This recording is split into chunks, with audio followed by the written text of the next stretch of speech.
Welcome back to the show. Welcome back to the show.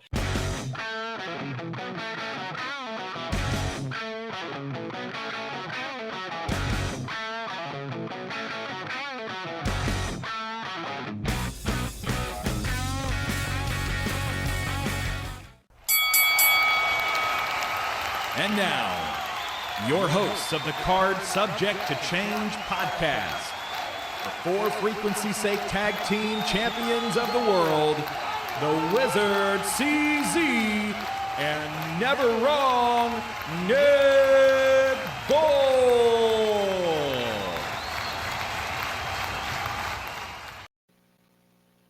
Thank you for the applause, and hello one and all, and welcome to a very steamy summer edition of the Card Subject to Change podcast, the podcast by the fan for the fan. Of course, I'm your host, Never Wrong Nick Bull. So glad you're here joining us on the For Frequency's Sake Network. We're here. We're back for another episode 201. Of course, we got some things to discuss, but before we discuss those things, I'd be remiss if I did not introduce to you my tag team partner. We are co-champs of the said For Frequency's Sake Network. Current reigning and defending, taking on all comers. He is my tag team partner. He is the one. He is the only. He is the Wizard CZ. Wiz, how are you doing? I'm a little warm. I'll be honest. I'm not going to That might be the understatement of the year. Yeah, don't mind me. Hey, listen, I would never do this in anyone else's house, but this is my place. We're at the Highview Lounge and Studios. It's summer. Got the doors open, the fan on. The fabulous Highview Lounge. The fabulous and superlative Highview Lounge. We're here. We're back. We love doing our reaction shows from here. We got a great setup here. The kind of folks here let us in, let us run the place, use the place, and they're top-notch staff here. Such a great establishment. Absolutely. Can't say enough kind words about this place. But I digress. We got a lot of stuff to talk about, CZ. No guests this week. We're obviously going to talk about Night of Champions, which if you're watching live, this is not normal for us to go Saturday afternoons, but these Saturdays pay-per-views, we do this. No guests this week. No guests today. Tomorrow we have guests. Yes, we'll get to that. Yeah, we'll get to that in a little bit, but before we get to that, what else is going on before we break down here Night of Champions? Well, first of all, I have to say that, of course, we are powered by Lopez Pizza, built by Durham Remodeling, and colored by Ryan Allison Tattoo. Can't forget to name our fantastic sponsors, particularly Lopez Pizza. Head down there and grab yourself a slice. You may see some wrestlers or some podcasters. Maybe. You never know who you're going to run into down there. So peek your head in down there. They are a proud sponsor of the show, of course. Lopez Pizza, Durham Remodeling, and Ryan Allison Tattoo. So we'll talk, before we get into what we're here to talk about, and that's Night of Champions. We'll give a little preview. I want to touch on what we're doing tomorrow, and I want to touch on something next week because I'm excited for both of these. So tomorrow, enough with your touching. I want to touch on this. I want to touch on that. Just keep your hands to yourself. Fair enough. Okay. Don't tell you no lies and keep my hands to myself. That's right. All right. That's right. Keep your hands to yourself. Well, tomorrow we are talking about a company in Florida, Veteran Pro Wrestling. We're excited to have Pitbull number 3, Christopher Anino, an ECW original, Tommy Cairo, and Eric Stevens, who is the ring announcer for Veterans Pro Wrestling. They are having a show in September for a great cause. I'm excited to talk about that show and to talk about what Veterans Pro's mission is, because it's such a great mission. They're here to help vets of all ages, all sizes and ages, and it's just going to be a lot of fun to talk about. And on top of that, we want to hear, what they like about wrestling, stuff they watch for in wrestling, shows they watch in wrestling. So just getting wrestling people in here to talk about wrestling things. It's what we do. It's what we kind of hang our hat on here. Episode 200 last week with Hollywood Jeannie Bisson. A big thank you to her for joining us for number 200. That was a great time with her. She's such a busy person, and honored that she was able to come onto our show for our 200th episode. Yes. And now with episode 201, more wrestling here going on. This is just great. Wrestling. And this next week we have a very special guest. I had hoped to get her on for Pride Month. She is a referee on the independent circuit. Her name is Jana Pride. I've been in touch with her for many months. You've seen her on the Joe Monroe Show, among others. If you follow Joe Monroe, one of our good friends, she will be on next Sunday. I'm excited to hear her story and learn about her. Her name, like I said, Jana Pride. That is next Sunday at our normal time, 6:30. So that'll be a lot of fun too. But yeah, we're not here to talk about next week. We're not here to talk about tomorrow. We are here to talk about Night of Champions. We are in the here and now. I'm trying to get my feed shut off here from said Night of Champions. We're not going to get into the political aspect of what happened this week in the Middle East. Right. The fact that this show was able to get everybody over there safely. Obviously, they had SmackDown last night. They have the show today. It looks like everything came off without a hitch. Pray for everybody's safe returns, and hopefully everybody gets back without anybody, getting injured. But once again, that's what, the WWE and Saudi have this thing where they go over there and they've done shows. This isn't the first time, and I guarantee you it's not going to be the last time because it's a sellout and it's good money. Yes. When I say good money, it's it's good. It's not, there ain't going to be no, you just got to go the other side of the world to, where some possible, breakouts and skirmishes have been. But besides that, it's a dangerous thing. I hope everybody gets back safe. I really do. It was an okay show. There was things I liked about it, things I didn't. Right. Once again, WWE over the top with their production and what they do, man. It's the difference between them and everyone else, in my opinion, is just how they handle the event, and it's how an event should be handled. It feels like it's a monumental thing. It feels like it's an experience. It's a big time event every time WWE is. It absolutely is, anyway. And they treat it like that. And they also did this very well in Saudi Arabia today for King and Queen of the Ring. What were your kind of thoughts coming into the show before we kind of break down the matches? What were you excited for? What were you thinking about going into this show? Well, you mentioned, a lot of money involved in this. And when you mentioned that, I want to talk about my first thought. Is there any way that we could get the Prince of Saudi Arabia to sponsor us as well as WWE? Do you think that could happen? I'd go over there and do a podcast. I would too. It'd be interesting. You just told me 2 days ago you wouldn't get on a plane. I won't I will not get on a plane. I'll go over and do it. You go over and do it. I'll stay here because with my main reason for not getting on the plane is my weight. Am I traveling with WWE? We can make that happen. Okay, I'm not traveling over there by myself. I want that happen. I want to go along with the whole caravan. So interesting. Yeah. No, that would be something cool. We have to give it. Be. That'd be something, huh? WWE, if you're listening, we want to try it. Help the little guy out. CZ can come here and do it from the High View if he wants. He could do it from his place, but that'd be on the other side of the world in Riyadh. Oh my goodness, wouldn't that be something? But no, in all seriousness, no. Obviously, the biggest thing I was looking forward to was Punk and Cena. Their match at the 2011 Money in the Bank is one that will always stand out in my memory. It's fantastic. The storytelling, the match itself, and I was really excited that they were getting to do it again on Cena's last run. Yeah, the fact that these guys have had so much symmetry, they're like, 6-6-1 in their matchups. So this was the 14th matchup. And with the stakes so high, and that's John Cena on his 17th reign, that's Punk, finally getting back and getting a title shot, a comeback. After a comeback, he came back to the WWE, then got injured and came back from that. So, he's this is as close as he's gotten.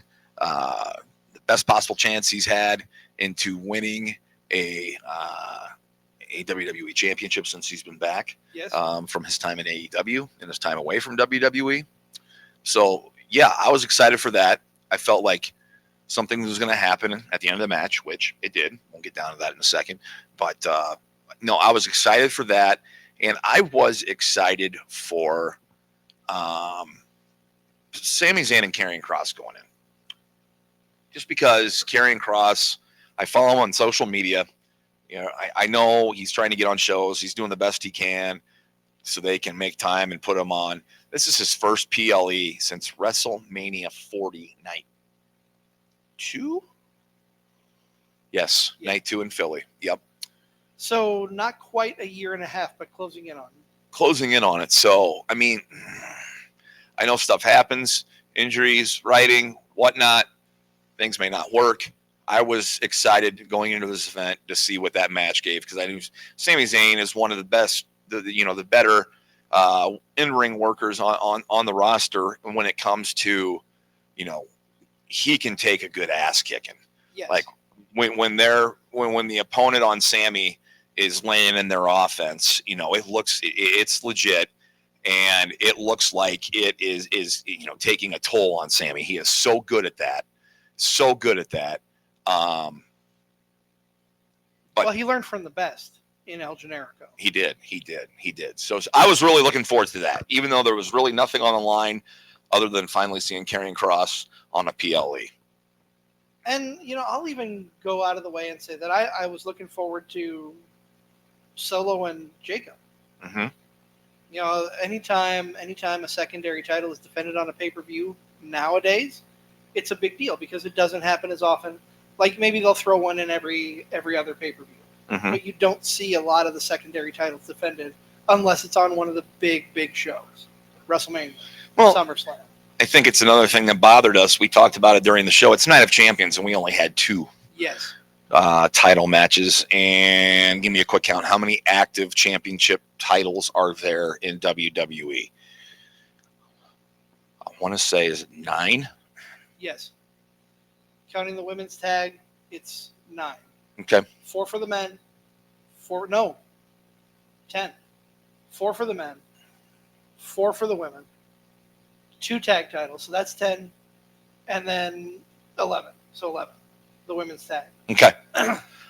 Yeah, 11 titles in the company, just on the main roster alone we're talking about here, and only 2 titles defended. So I guess if I'm going to knock on Night of Champions, I could say that. Night of not so many championship matches, we could call this. But really, would you consider the King of the Ring a type of championship match? Championship adjacent. How about that? Championship adjacent. It's an honor, but it's not a title. Fair. For a year, I guess it is. For a year. Essentially, it is winning the Royal Rumble. Yeah, because you get a shot at Survivor. You're getting a title match. You're guaranteeing yourself a title match at the second biggest show of the year, which is SummerSlam coming up. So, does it carry as much weight as a championship belt? No. But you wear it for a year, you're remembered forever, and you get a title shot. I like that that's what happens. I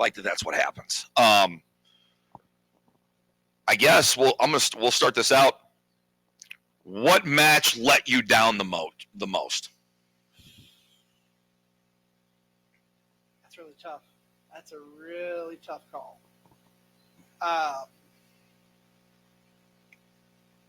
And why is it a tough call? I thought all the matches were pretty solid. Yeah. Honestly. Yeah. I don't know that I can. I kind of asked you a rigged question there. Yeah. Because I was thinking to myself, I'm going to ask CZ this because I don't know what match disappointed me. I mean, if I were to. I know what you're going to say. Okay, what am I going to say? You're going to say the ending of Jade and Asuka was really quick. Never wrong, Nick Bull. This man is never wrong. That was not planned, people. That was not planned. If that's what you're going to bring up, I'll give you that. But we also love quick and sudden out of nowhere. Right. We'll talk about it. We're going to talk about the Women's Queen of the Ring final. This match went on number 5 of the 6. And this pitted Asuka, who had returned recently being gone over a year. Yeah, from an injury rehab, and Jade Cargill. And everybody's kind of knows the white elephant in the room is Jade Cargill, and is she really all she's cracked up to be? I think I can speak for most wrestling fans. That's the question with her. Is she the real deal? This was her chance to be in the spotlight, in the ring with a good worker in Asuka, and I thought there was no doubt going in that Jade Cargill was going to win because Jade Cargill had to win. Yes. She needed it more than Asuka. And to be fair, Asuka is at that status where she doesn't need the acclimate, the flowers for winning the Queen of the Ring. She doesn't need to hold the championship. She has cemented her legacy, and she is that good of a talent and that over of a talent that she doesn't need any of that. But on the other side, if Jade Cargill had lost to Asuka, what's next? Exactly. Had to have it. So now Jade Cargill has assured herself a women's main event spot at SummerSlam. First two-night SummerSlam at MetLife this year. So one of those matches we know that, of course, Jade Cargill will be in it. I think Jade Cargill, once this ring stuff starts clicking, this is really going to work. The presentation is second to none. Yes.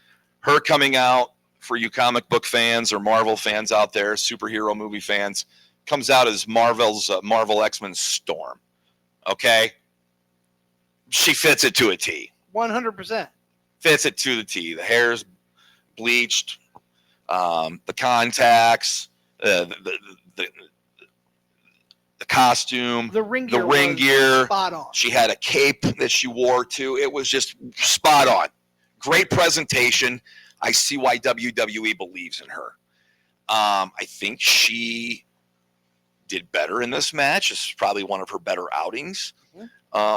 Since she's been on the roster, I know she hasn't really had a lot of matches, but they are taking their time with her, and I was pretty happy with how she stepped up to the occasion and was able to not only, I'm not talking about winning this match, but was able to go out there and appeared to look well after one viewing. Yeah. Match was fine. Seemed very fine to me.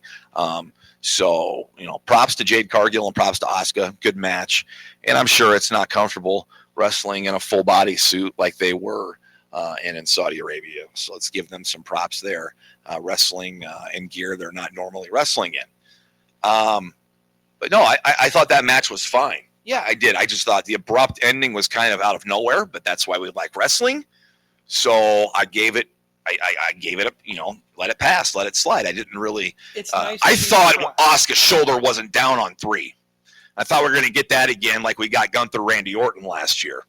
That's what I thought was going to happen. But when I saw the replay, I'm like, okay, no, her shoulders were down. Yeah. So it was just a weird. It was weird. It was weird, and it was quick. But other than that, I mean, what? Any thoughts? Do you have any thoughts in this match before we move on to something else here? I mean, I think Jade is on the cusp of being a star. I think they're doing a good job of putting her in the limelight, but not excessively. They're not cramming her down our throats like some people they've done in the past. Roman Reigns.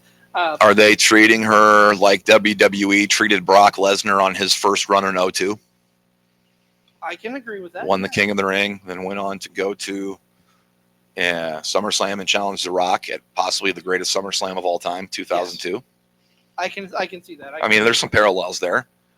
But yes, you're right. They haven't really shoved her, the whole product of Jade Cargill at us yet. So yeah, we haven't seen all that we have from her, and the sky is the limit in my opinion. Mm-hmm. Before we move on to the next match, shout out to Ricky Lee. Thank you for tuning in. We love you, brother. Ricky! Shout out to our friend Jesse from the Rejects podcast. I will be on their show at 1:00 tomorrow. Of course you will. Is there not a podcast that you're not on?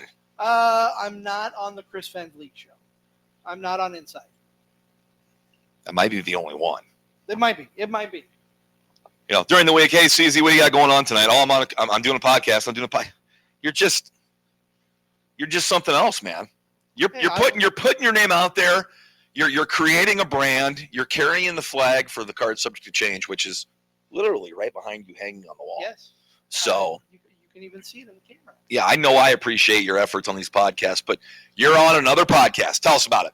So the Rejects, I've listened to a couple of their shows. They just a couple of guys, a few guys like us, just love talking wrestling. And they were guys that you had met when you went up to this event in Minnesota. No. These are people that I have been interacting with through Facebook. Oh, okay. Okay. through another podcasting friend, Crander Q, Mm-hmm. which is who I did see, and one of the people I did see. In, Yes, I knew you. I knew you met up with Crander because you guys sent me a video. But yeah, it was they have a good show. We're going to be talking like we are right now about Night of Champions. Yep. So I get to talk about it twice. How exciting! But yeah, I'll be stopping by. We'll be talking wrestling. I'm excited to. Well, our listeners should tune in. Our listeners and viewers should tune in to their show tomorrow to see if CZ copies and pastes and just mails it in. I might just sleep my way through. You might just. I mean, you could, and then you could see who was listening and who wasn't. Exactly. Good way to gauge it. No, we're just giving you a hard time. Call me out on my crap if you're watching tomorrow. If I say something today and it's different tomorrow, call me out. No, that's all right, man. With time comes wisdom. Maybe you'll have added perspective tomorrow after you're able to sleep on the show. One other thing I want to mention before we move on that I forgot to mention off the top, right over here, up above my shoulder, we have a nice little QR code. That is for the Toys for Tots Fantasy Football League as part of the For Frequency's Sake Podcast Network. Our tribal chief, DJ Jarvis, has challenged our listeners and viewers to join because he doesn't think we can get enough people to have a card subject to change league. I think we can have enough people for 2. I do too. And I just heard from DJ. I wanted to confirm the number. It is 12. 12 people to a league. Ooh. So maybe a little bit tough. We may get 1.5. We will have one. We'll have one for sure. We will have one. But highlight that QR code, visit the website, and if you can't get it through the QR code, I can send you the link once it goes live on socials.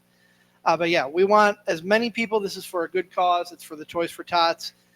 Last 2 years, Nick and I have been fortunate enough to join the For Frequency's Sake team at Walmart, picking up toys. Yep. During the Christmas season to give to children in need. It's a good cause. Time will tell. If we can fill this league, I think we'll be able to. I think so. I like when we're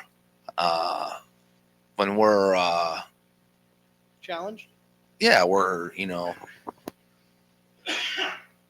I mean, there's no way we're doubted. We're doubted.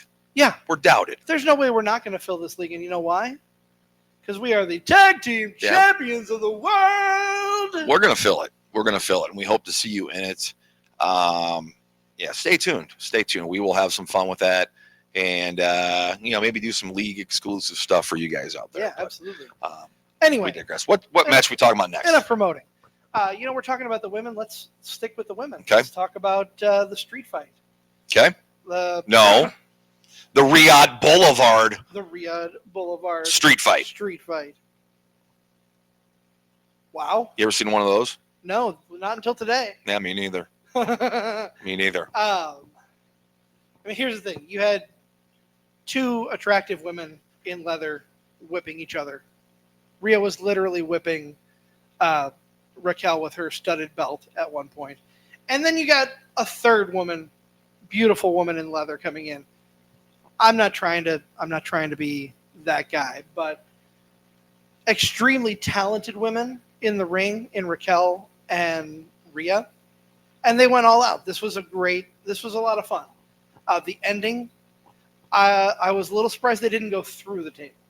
Yeah, I was too. The way they had the table up there. Raquel had set the table on the corner. If you missed it, if you did miss it, go back and watch it. But Riptide off of the table and avalanche Riptide. Thank you, Michael Cole. Vintage. I'm sorry, but no, this was a fun fight. Yeah, and the fact that Roxanne got involved just kind of cements her. No, this weaseling into the this Liv Morgan thing is such an unfortunate timing thing. Same thing with Chad Gable and his storyline. I cannot wait for them two to get back, because the story with the Judgment Day and Roxanne and Dom is going to simmer, and it's gonna come to a head when Liv comes back. Yes. And that's probably after Rumble, maybe the night after the Rumble. I don't know. I don't know. We'll see. We'll see. Obviously, we wish both Chad Gable and Liv Morgan a speedy recovery. I think Chad will be back, by Thanksgiving, but Liv's not until maybe February. So it's unfortunate, but when those people come back, I can't wait for the payoff of their stories. I agree. I completely agree. Yeah, this women's match was fun. Raquel, one of the women on the roster who, can make everything believable with Rhea because she can,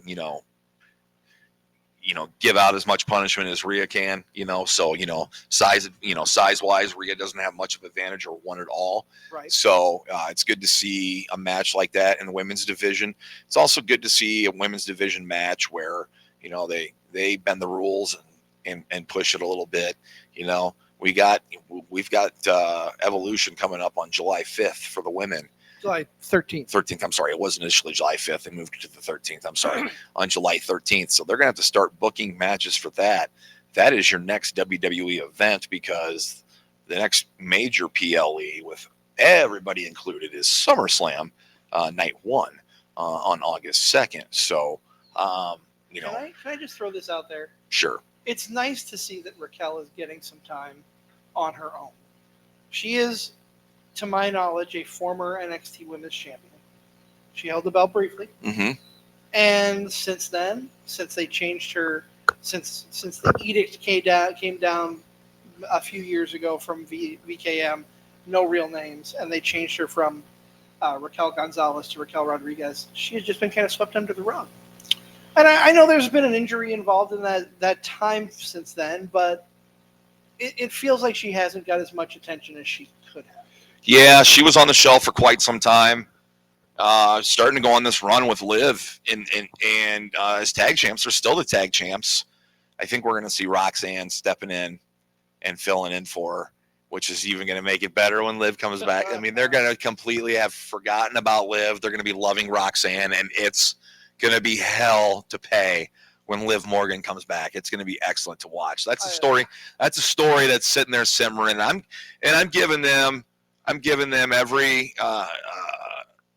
break I can because I know the payoff is going to be great. Absolutely, it is. I'm excited. I can't wait to see what happens next. I think it's going to be fantastic. You asked me last, so I'll ask you next. What match do you want to talk about? Let's talk about the opener with Cody Rhodes and Randy Orton. The men's King of the Ring final. Yep. Be the second year in a row that Randy Orton was in the King of the Ring final. Also, Cody, this trajectory for Cody. What's going to happen when? What's going to happen to Cody? Is he going to do this thing that people talk about, the Homelander Cody, where he's the anti-hero and goes heel? He's doing it for himself, not for the fans, but for himself. But claims to be doing it for the fans. I think seeds are getting planted. And this match, albeit no cheap shots or anything, good back and forth. There was a story with Cody Rhodes being a part of Legacy once upon a time back in the day, that the faction led by Randy Orton. A lot has changed since then for both guys. Yes. Both are completely different wrestlers, completely different, men than what they were. So I was intrigued. We thought this would kind of start the show, and we were talking pre-show before the show kicked off here, this afternoon as we record this and go live here. And it was the right call for sure. The crowd into it. Crowd sings both themes. They're into it. I honestly think the crowd might have been leaning more towards Randy Orton in this match. I think they were. And that's nothing that Cody did. He did not do anything to incite the fans or anything. I just think the fans kind of fell more in line and felt more for what's up, Memphis? Memphis makes his premiere here on the Card Subject to Change podcast. Is he our official mascot? Oh, yeah. He wears the colors true, man. He's here for everyone. The camera never picks him up. And we're powered by Lopez Pizza, built by Durham Remodeling, and colored by Ryan Allison Tattoo. He's the Wizard CZ. I'm never wrong, Nick Bull. That is Memphis the Boxer. And we're breaking down Night of Champions. That's right. Aren't we, buddy? So, yeah, Cody and Randy, I was excited. So I was excited for John Cena, Randy Orton when we got to see that quote-unquote one last time. I was excited for this because, it's kind of split 50-50 on who the fans are going to root for. And who's going to win, in my opinion. It could go either way. It could have went either way. It could have went either way. Figured Cody would probably win. Yeah. But if Randy won, I wouldn't have been upset, and I would have been excited to see what way that path would have been, how we would have traversed that. So I loved this match. It was a good opener. Some good, some good stuff in there. Cody doing setting himself up for he's going to do the Cody Cutter and then getting the RKO. Yes. That was kind of a cool moment. I know he exposes himself and made himself prone for it. But still a really cool moment. Just the fact these two pros get in there, go out there and put on a 30-minute match and 25-minute match. And the teased punt. Yes, where he hesitated. Yes. When was the last time you saw Randy Orton hesitate? Doesn't happen very often. In the punt formation. Doesn't happen very often. Cody was lined up to get his head kicked off, and Randy just couldn't pull the trigger on his buddy. He thought about it too long. Thought about it way too long. Yes. Woo! But no, I really liked this match. Figured Cody would win. I'm not mad about Cody winning. We're getting the Mania rematch. Yeah, and it seems like that's going to happen in more than just one match. Oh, hush your mouth. I hope it doesn't. Hush your mouth. I hope it doesn't. It's probably going to happen, But and Jay's probably going to win. You're fired. We'll do what we can here. We got this finally proudly hung here in the Highview just this afternoon. Myself meeting the world heavyweight champion, Gunta. And here's the thing: I don't have an issue with Jay. He's a merch seller. He's got a lot of charisma and a lot of personality. But you just don't want to piss off Rikishi. Well, there's that. I mean, I don't want to go. I want him going on a tirade on me for sure. Well, we'll talk about SummerSlam at a later time. Yeah. So much wrestling to happen between now and then, but I really like the Cody Orton match. Tell me what's your takeaway from this? Cody winning the King of the Ring. I mean, it seems like they're giving Cody everything, and it seems like it's all happening right away. I mean, yeah, sure, he's been back since 2022, since WrestleMania 38, but it definitely feels like Cody is getting the keys to the kingdom, and he's getting the key to the city. The mayor has given him the key to the city as well. All right in a short span. Are you not happy about that? No, I'm not. I'm not upset by that at all. It just it feels like everything is coming at him right away. So what happens next? Well, I don't know because we're not going to have John Cena much longer. Roman Reigns, we don't know how much longer we're going to have him. His contract's less than 3 years. Yep, and he's a part-timer, right? He's been gone since Mania now. We don't know how much longer we have Randy Orton. We don't know how much longer we have AJ Styles. I mean, we could say this about everybody, but these guys in their careers are winding down. So yes, yeah, we got to get ready for that next generation. And I think they're doing a good job in preparing us with certain aspects. I mean, look at who Seth Rollins has accumulated with Braun Breaker and with Seth Rollins is going to be a bridge between the two generations. Yes, I think a guy that went out there and had great matches all the time. You could go out there. He's put this faction together. There's talk they may add another member. Do you want them to add another member? Because I don't know if I do. I don't know that I do either. I think it's fine as it is. I do too. I don't think they need another member. Once upon a time, I always had this thing in my head that factions had to be 4 people. And, maybe that was just because the whole 4 horsemen thing. That might be. Maybe it is. I don't know. But I don't mind this faction. I mean, Heyman's not an in-ring performer by any means. But they got 3 badass dudes. And I'm not saying Rollins isn't a badass. He's a badass wrestler, top 5 wrestler probably in the world. Definitely top 2 or 3 in that company. Right. Maybe number 1. Who knows? Let me play devil's advocate, though. If you have Seth Rollins, who is the world champion guy, top tier guy. Yep. You have Breaker and Reed, who could potentially be the most lethal tag team in WWE. Right.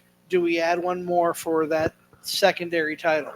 Well, I mean, I would say if you're going to add one for the secondary title, They get added with Bronson Reed, and Braun Breaker goes into that because he's a former IC champ. I can agree with that. So who do you want in that spot? You want them to add somebody. There's talk out there. Is it going to be Ludwig Kaiser? I wouldn't be opposed to that. What if Ludwig's at ringside at SummerSlam and helps Rollins and company beat Gunther That'd be big. on a cash-in? That'd be huge. But is Seth going to cash in on him? I don't know. Can I throw out, and I have a soft spot for him because I think he's very talented, and he hasn't been treated right. Can we put Austin Theory in the group? I've heard that name tossed around out there too. It would not bother me. You need he's got youth. I just don't know who they add. Who's it going to be? Maybe they call up someone from NXT. Maybe like Ethan Page. He drops the North American title and comes up to the main roster on Rollins' group. Not saying that No. I just don't know. I don't know if I want them to add one.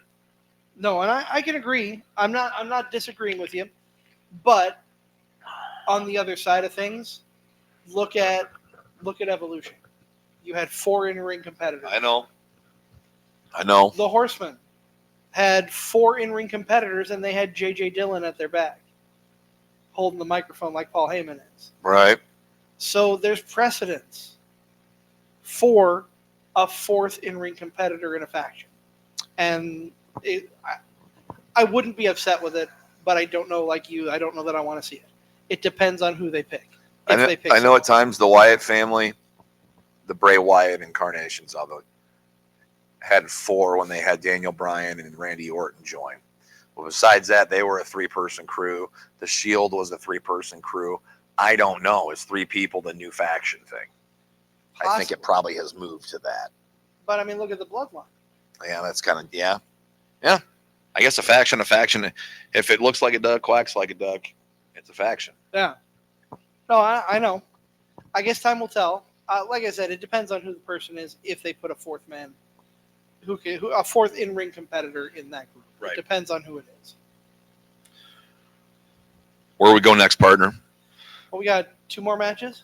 I think so. So let's talk Sami Zayn. We got 3 more matches. No, we've talked about 3. No, we've talked about 4. 2 women. Cody Rhodes. What am I missing? We've talked about 3. We talked about the 2 women's matches. We Mhm. talked about Cody. Mm-hmm. There's the main event. Okay, would you rather talk about Sammy first or Solo?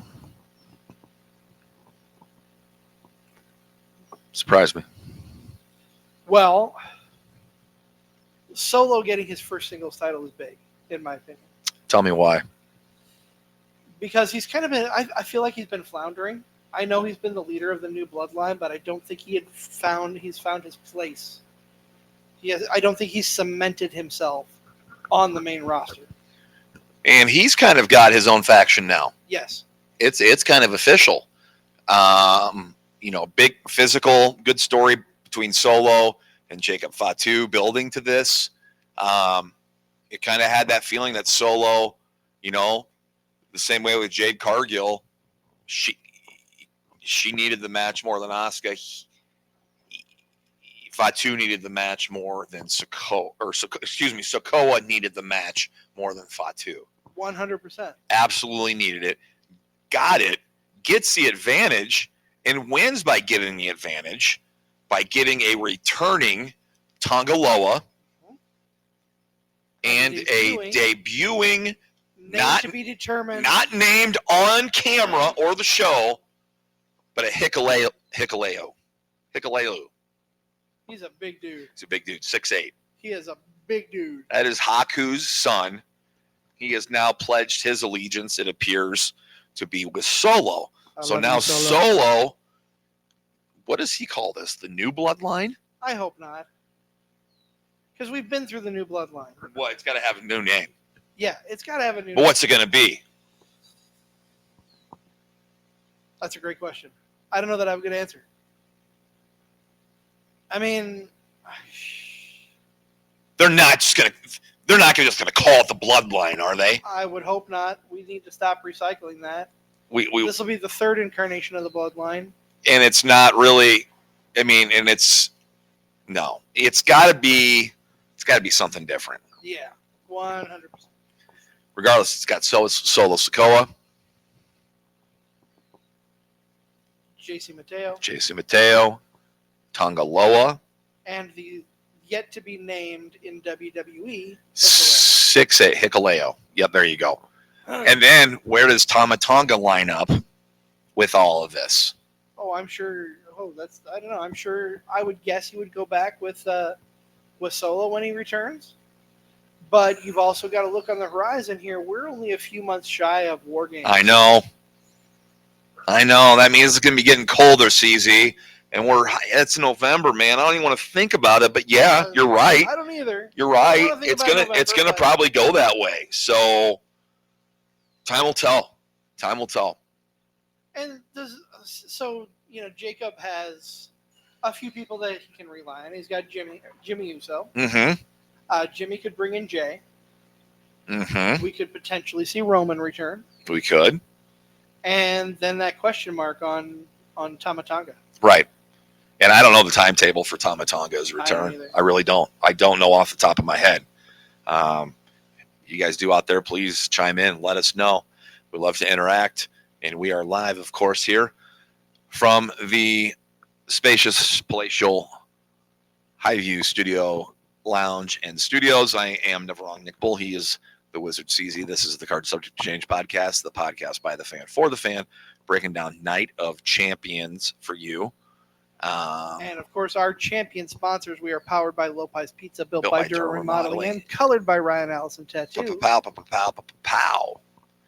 And it's night of 2 champions matches. And we are just wrapping up here talking about Solo and Fatu.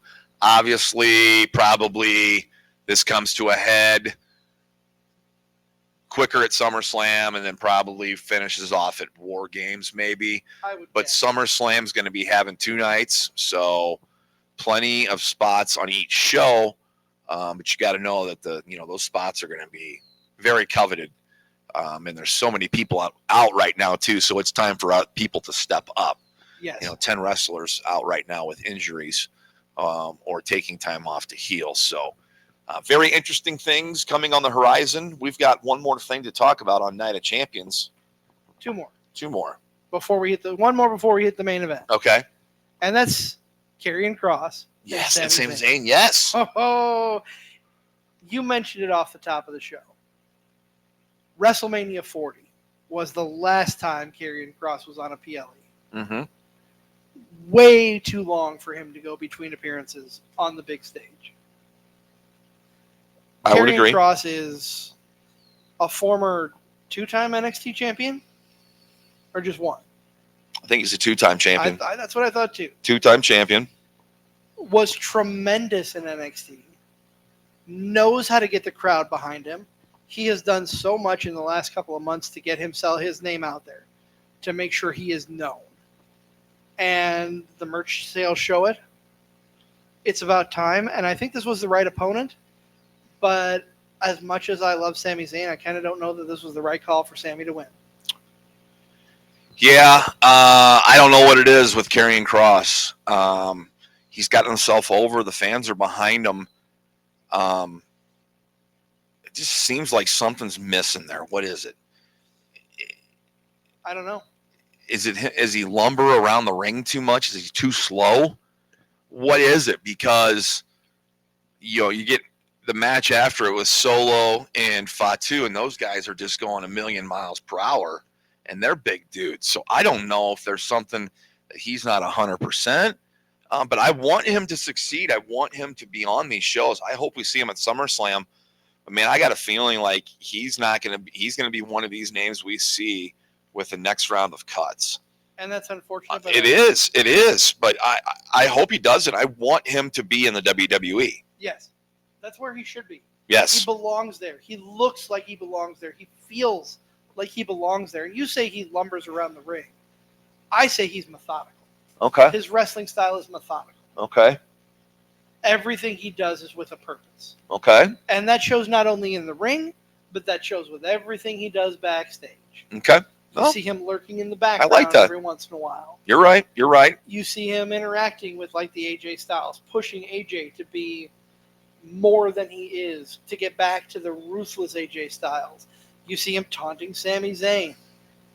He's pulling strings behind the scenes. I didn't have a problem with Sammy winning this or how Sammy won it. Sammy won this match by carrying Cross, undoing it on himself. Very true. By his own doing. I did like that wrinkle of it. I would have liked to have seen Karrion Kross win the match. He did not. But the way that he lost was pretty good since he was taunting Sammy and it turned around and blew up right in his face. 1, 2, 3. Yeah. So I don't think this is done. He's probably going to ask for one more match, gets one back, and then maybe they're at SummerSlam together. I don't know. I hope they're both on SummerSlam. I do too. You know, Sammy wasn't on WrestleMania this year. Right. And neither was Cross. Well, he did make an appearance I in know. AJ Styles' match, but he didn't have a match. Correct. So yeah, he was there, but he wasn't really there. Correct. All right, let's get to it. We got one more match to talk about, and it's the most overbooked match of the year, in my opinion, so far. Oh, wow. More overbooked than Travis Scott breaking Cody's eardrum? Maybe not. Probably. Maybe. We'll see. Maybe. We'll let you determine it after we break this down. Yeah. You go ahead. So this was a match in the making, what, 12 years, 10 years? It's been 12 since they last met, I think. I think so, 11 or 12 years. I'm so glad that we got to see it in Cena's final run. I love both these guys. They both have done so much for the business in their own rights, in their own ways. And to see the tables kind of turn where Punk is now the person backing the company and Cena is the rebel looking to take the title away. Mm-hmm. It's a nice dynamic to see that cross. The promos that they've done, the yin and yang promos, have been fantastic. I just don't know that we needed everybody who was there to be there. You know, everybody's going to kind of poo-poo on the overbooking at the end, but I like how that made the story turn for Punk and Cena to fight them off together. There they were beating the crap out of each other, but Punk knows he's got to fight them off to keep his chance alive. Right. Because Rollins did everything but hand the briefcase to the official and have the official ring the bell. That's how close to the cash-in we had. Yeah. It got a pop. It was big when it happened. Now how many times are we going to start teasing the cash-in? Are we going to get the Damian Priest again and tease the cash-in 800 times when you've got two of the baddest dudes with you who could go clean house and then you could have your match? Can we not repeat that?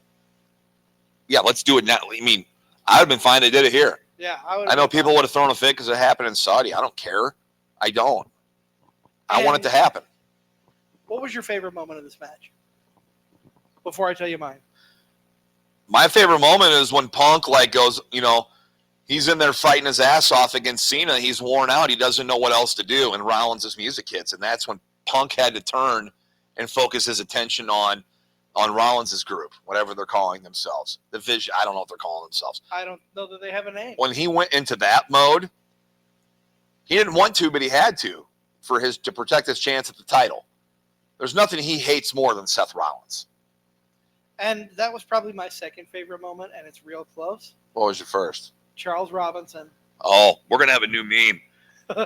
Not only recreating the meme, but getting waylaid and taken out by John Cena just before he hit the ring. Oh my God! The only way that would have been any better, but it would have not made sense storyline wise if Braun Breaker speared him. But it wouldn't have made sense because Braun would want Seth to have the belt or have the title. So what was the Charles Robinson meme that we're talking about? What was that originally from? Where did that meme originate? Do you know? Because I don't. I think it was on a SmackDown, and I'm not 100%. If you are listening and watching, let us know where it came from if you're 100% sure, but I'm pretty sure it was on a SmackDown. Was it when Rollins cashed in? No, because Rollins ran down. I don't know if Charles had his. Maybe it was. I don't know. We'll have to do some digging. We'll do some digging. Don't worry. If you find out, let us know. Hey, we're not. I thought it was at a WrestleMania. And by all means, we have our opinions. We love wrestling, but we're not encyclopedias. No, well, I don't know everything. Try to be at times. Yeah. Regardless. I couldn't name every single moment. We'll find it 2 minutes after we're off the air. Exactly. So. But I was fine. The overbooking at the end was a little much. It's going to probably knock the letter grade down a little bit because of it. Not because the cash-in didn't happen. I was just thinking a lot of stuff happened that maybe didn't have to. Yeah. But they're in Saudi, putting on a show. It's like they want to put on a show here or wherever. And now the next event for everyone on the main card is SummerSlam. Well, with the exception of Saturday night's main event. Correct. But I don't think that's going to be very many matches. I don't think so either. So, a lot of time now between now and then for them to start building stuff and announcing matches. Not sure what they're going to do there. Man, is Cena going to leave SummerSlam champion? That's tough. I mean, he's facing Cody. We know that now. Mm-hmm. What belt does Rollins want more? Does he want that WWE Undisputed Championship, or does he want the belt that he made big? I don't know. That he birthed into being prominent. Right. I don't know either. Because I think SummerSlam, where whoever walks out with the titles, I think a lot hinges on Seth Rollins. But here's the thing. I'll counter that. I don't know that I want Seth to cash in at SummerSlam if Jade Cargill beats Tiffany and Naomi cashes in on her. Oh, okay. I don't want 2 cash-ins on the same night. You don't. What if they're on different nights? I don't want 2 cash-ins at the same event. How about that? Okay. I think I just don't I don't like putting all it feels like they'd be putting all their eggs in one basket to me.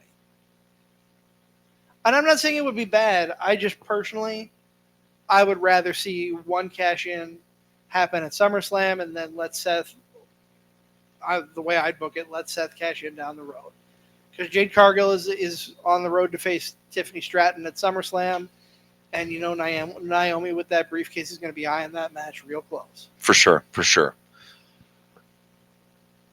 Anything else from Night of Champions? Only letter grades. I'm anxious to hear what you grade this show.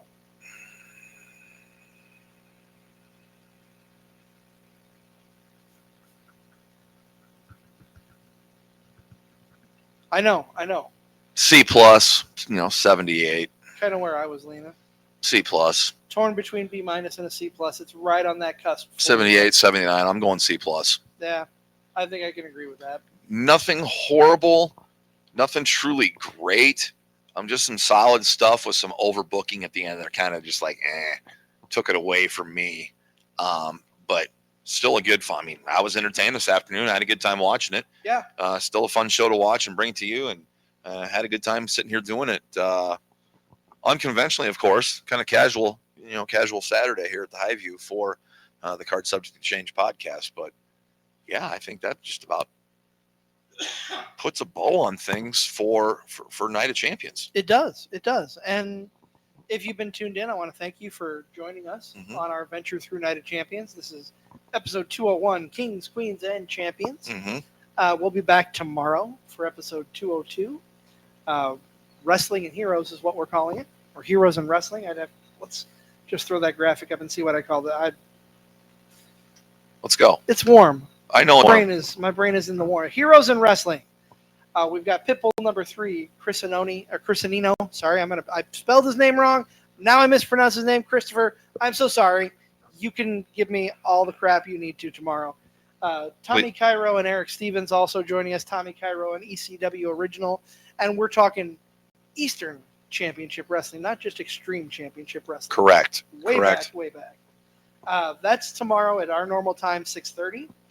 You can find me with Jesse and the crew on the Rejects podcast tomorrow at 1 o'clock. They'll be on Facebook. If you haven't gone over to our YouTube page at CSTC Podcast, give us a subscribe. Trying to boost our numbers. Our entire archive is there. You can find old episodes. We've got a lot of great episodes, a lot of great content. Our 200th episode just last week, if you missed that, with Jeannie Basone, the original Glow Girl Hollywood. Fantastic. Had a great talk with her. Yes, we did. And then I said this. I wish we'd gotten this young lady on for Pride Month, but next week, Jana Pride, one of the most talented referees from what I've seen on the independent circuit, next Sunday at 6:30.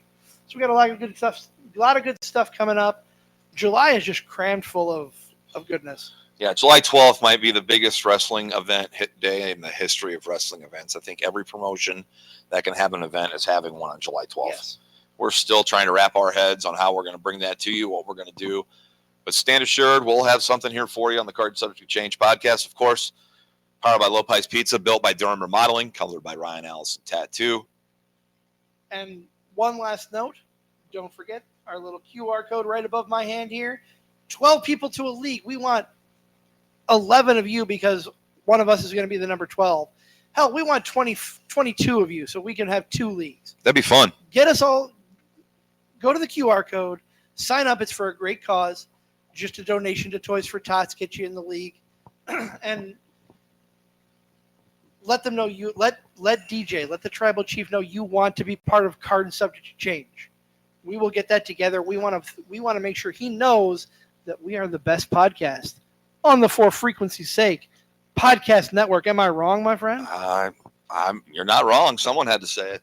No. Anyways, it's gonna be fun. We're gonna have a good time raising money for Toys for Tots, which the For Frequency's Sake sports For Frequency's Sake podcast network does a great job with here in the last couple of years. I think that about puts a bow on episode 201. It definitely does. We will, like I said, we will be back tomorrow at our normal time. We will also be midweek for the kickout. But until then, I am the Wizard CZ, my tag team partner, Never Wrong Nick Bull. This has been Card Subject to Change, and we will see you next time. Go out there and enjoy pro wrestling.